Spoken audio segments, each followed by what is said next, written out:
Victims of violent crime taking a stand against Soros-backed district attorneys nationwide, spearheading efforts to oust prosecutors like Pamela Price in Oakland.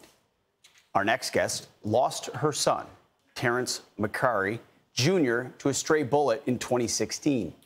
The suspect was charged with murder by a previous DA. But once Pamela Price entered office, she made a new deal, and he pled guilty to a much lesser charge of manslaughter. Joining us now is Berkeley resident and mother of Terrence McCrary Jr., Florence McCrary. Florence, thank you for being here. You're fighting on this recall of, by the way, she refers to her, she makes sure this DA, people refer to her as Madame DA Price. So she thinks a lot of herself, but not a whole lot of victims of crime. You're fighting to change that. Talk to us, what was it like when the killer of your son's sentence was reduced and you realized, wow, it's a whole different ballgame here? I was in total shock. I mean, it was unbelievable to realize that for a fight that took over 6 years to get to, that it was diminished to nothing. And while sitting there in court, learning even from the judge, well, this is the best we can do. What is the best?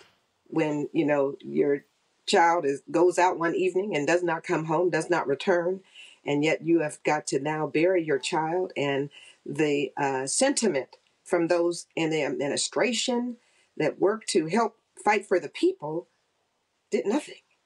They diminished his life to absolutely nothing. So, very traumatizing. I have no doubt. By the way, crime continues to expand in Oakland, California, which you're much more aware of than I am. I'm just looking at the stats. Violent crime is up 11% year to date in 2024.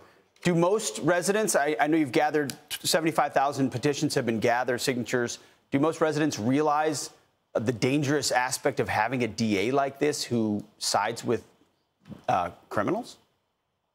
I think they do realize it, which is why the voice of the people have spoken. Therefore, you know, with that amount of signatures, we're now trying to move to hold a special election to allow for the voice to even go further and to prove through the voting system that there is a need to remove her from office. Your son, as you mentioned, your son Terrence went out innocently one night and was hit by a stray bullet. Do you feel like other mothers live with that same fear in Oakland, that if something like that were to happen, they won't get justice?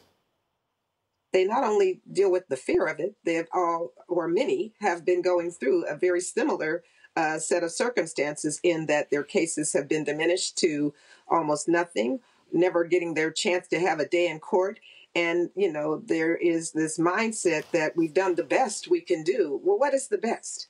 How are you starting to equate a life down to 21 years of someone serving and allowing them to do it concurrently with other crimes? You have known criminals that are, you know, expecting that they're going to see leniency as a result. So, yes, yeah, there's a factor for sure. Expecting leniency, which only leads to more of the conduct that gets people injured and killed in the process. Florence McCrary, thank you for your time. Thank you for pushing on this. We wish you the best of luck in this recall effort. I'm Steve Ducey. I'm Brian Kilmeade. And I'm Ainsley Earhart. And click here to subscribe to the Fox News YouTube page to catch our hottest interviews and most compelling analysis.